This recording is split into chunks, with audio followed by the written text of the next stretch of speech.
What's up, guys? It's Rowan. Was that You don't have to say it together. You don't have to. What's up, guys? It's Rowan. And Brooklyn. Here from Smart TV, bringing you another episode of the HSC English Lit Program, affectionately known as... #help. Awesome. Now, one of the key areas that we see students really struggle with when it comes to English is analysis. You know, it's one of those key skills that you need to develop, particularly when you're writing essays, but it's one of the things that we find often students don't really understand the key components and the steps they need to write, band 6 worthy analysis. Cool, so in this video, we're going to be unpacking for you how you can write band 6 analysis for the text, I Am Malala. So we're just gonna be getting really into the nitty gritty of how to get deep into your quotes and analyze them and get those marks. Now, if you don't study I Am Malala, don't stress. This is going to teach you how to analyze, which is actually a skill that you can apply to any text. And secondly, we have covered a bunch of other texts and we'll be doing more so. So hit subscribe to Smart TV to make sure that you get notified when those videos go live. Cool, so to help you learn how to write great analysis for I Am Malala, we're going to workshop a paragraph for you. So before we do though, I just want to set some ground rules, right? Like, what are some of the key rules we need to write good analysis?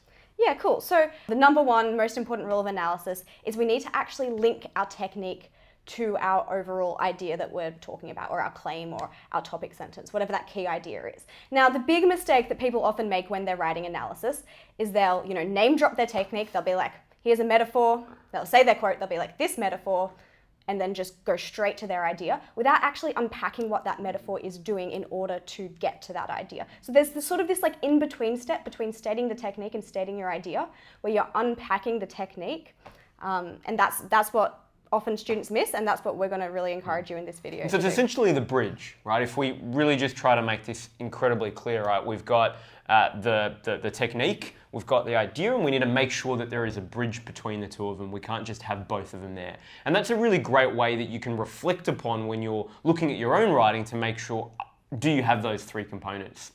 Now, we're going to look at a particular theme here as we start to unpack good analysis for I Am Malala.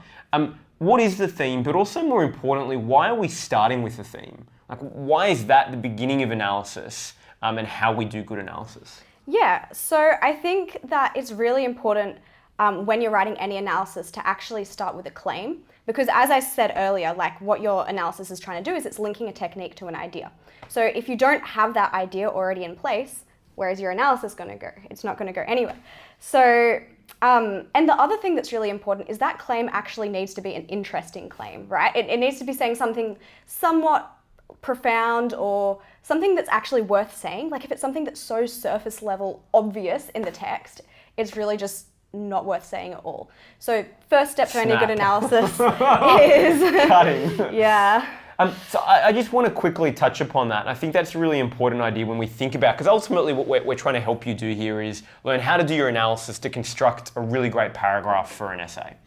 And I think something that we were discussing prior was the fact that often if your topic sentence is not particularly sophisticated, as you were saying, the challenge then is that your analysis itself throughout that paragraph is also not going to be particularly sophisticated, and therefore your entire paragraph is not really going to get the marks that you hope. And so really everything starts with having a really high quality topic sentence, or in this case, like idea or argument that we're making around a particular idea. So I think that's cool because it's kind of counterintuitive that it's like actually the topic sentence rather than the analysis a lot of the time that is making the analysis strong. That's right, and it's something that often I think gets overlooked. So critically, as we do this, we want to make sure that we start with the really strong foundation of, okay, what is that topic sentence that we're going to be exploring here?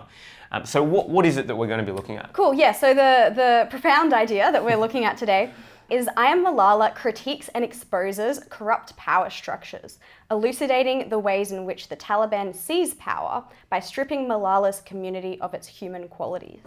Fantastic. And so what we're sort of really trying to look at here then is we're trying to look at, in this particular paragraph, right, how the Taliban is going to target the intrinsic qualities of an individual's agency, over their own lives, as well as the culture which contributes to communal identity in the SWAT Valley. So that's sort of the idea, and certainly there's a lot to unpack in there. It's definitely sophisticated. What's the step then? So we've now got an idea. What are we trying to do here in terms of this paragraph? Cool, so we're going to jump straight into our analysis. If you were writing a real paragraph, you might have a little bit of context or a little bit of elaboration in there, but we're really focused on the analysis. So we're going to jump into that. So we're just going to jump into our first quote. Great, so what do we got? So we've got, the Taliban saw women, and then the quote is, as little dolls to control, telling us what to do and how to dress. And the point we're trying to establish here with this quote, and I think it's important to come back to it, is we're trying to establish as part of our topic sentence that idea of the removal of agency. And so in this particular quote, so let's think about it. We want to identify the technique. We want to create the bridge to the idea. What's the technique here? So it's a metaphor that we've got, Okay. little dolls, which we're controlling. So the dolls are a metaphor for the people. Yep. So then we need to create the bridge, right? Yeah. Metaphor's there. What's the bridge here? Yeah, so I think it's the fact that, and often one of the really good things you can use to create a bridge is the connotations of whatever your word is. So connotations is some great techniques. So what does connotations mean? So connotation is when a word implies something. So it's suggesting something. It might not be explicitly saying it outright, but as you read it, you're left with a sense that it's saying something more that's unsaid.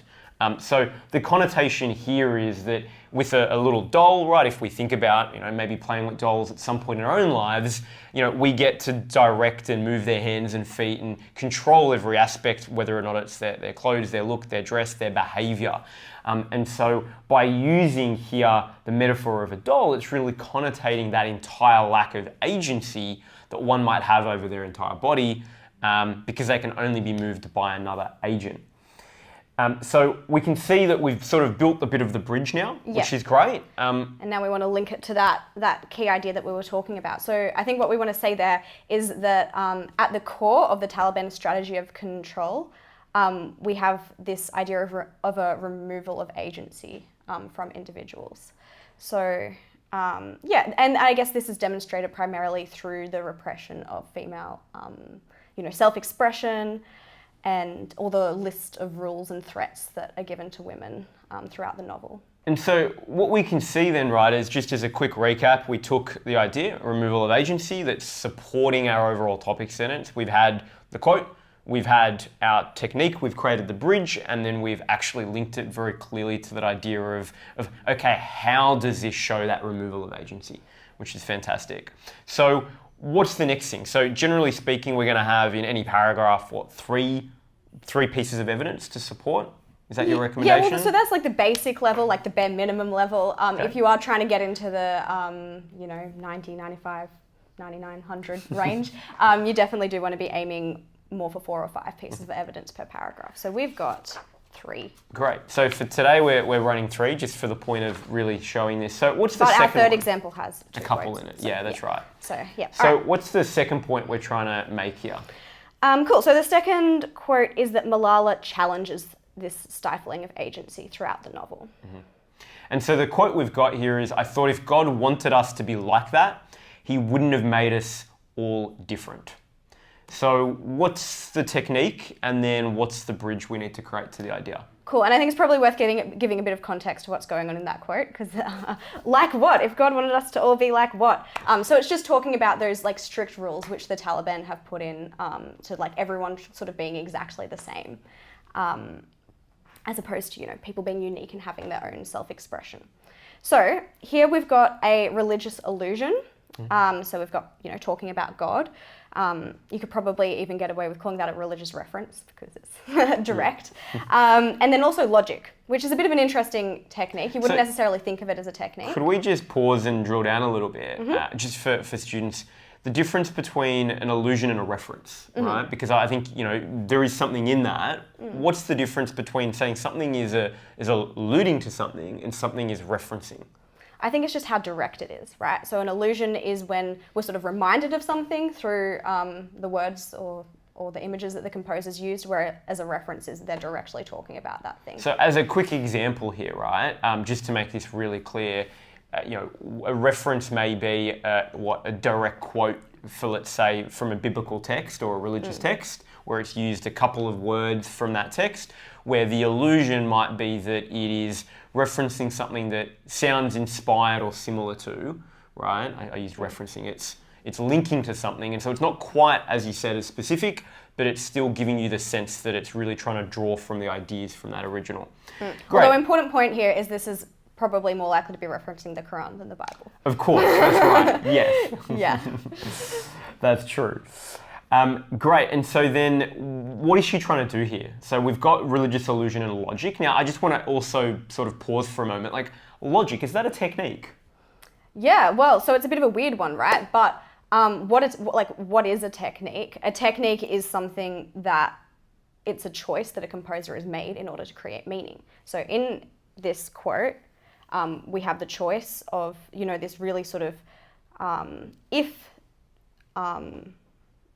God wanted us to be like that, then, it doesn't say then, but we've sort of got the logic there of then he wouldn't have made us all different. So that sort of logically thinking something through is it's a choice that Malala's used to like intentionally try to convince us of an idea. And if we think about it, I think it's important. Like we've got obviously we've got logic, we've got pathos. We've got these different sorts of essentially ways of persuading and communicating. And so I think that's why it is certainly a technique. And you could say logos as well. Yep, that's right, definitely.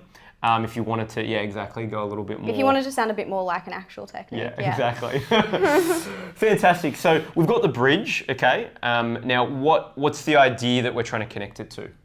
Well, so just to reiterate the bridge is that Malala is pointing out the Taliban's hypocrisy in using the name of God to repress others' individuality. So what that logic is doing is showing that hypocrisy. Yeah, right. and then what that's linking to, I think, is the idea that she's suggesting that individuality is really intrinsic to everybody's sort of God-given humanness. And that's how we're linking it back to that idea of the intrinsic human qualities that we talked about in the topic sentence. Awesome, so that's point number 2. So let's keep things rolling. We've now got our third point here, and we're going to use 2 quotes. And so I think that's the other thing to highlight. It's, you don't need to necessarily have this sort of neat structure of like a point relating to your topic sentence and one example and then rinse and repeat. Sometimes you may be, particularly if it's a bigger point that you're trying to reference, having a couple of different quotes and textual examples to support it. So our first point here is, first the Taliban took our music, then our Buddhas, then our history. So what's the technique here that we're identifying? Cool, so we've got the repetition of then our.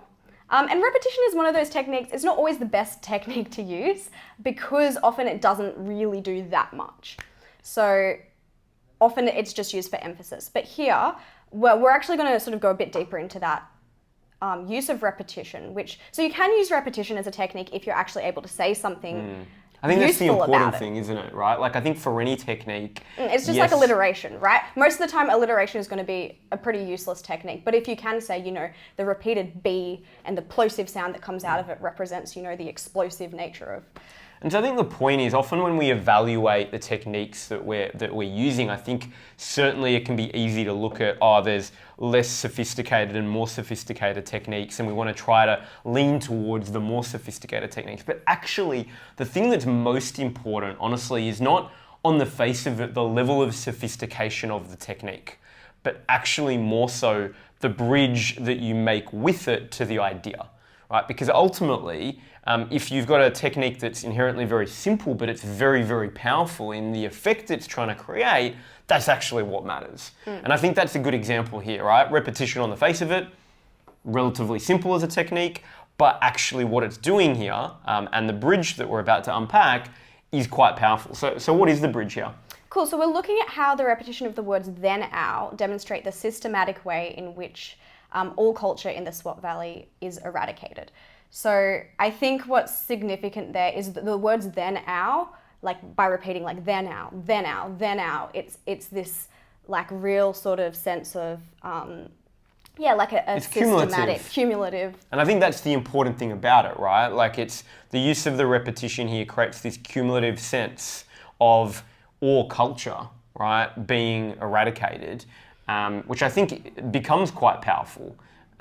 Simply because it also feels a little overwhelming, right? Every single time, like then hour, there is this sort of sense of overwhelm, and also really to link back to this idea of a lack of agency, right?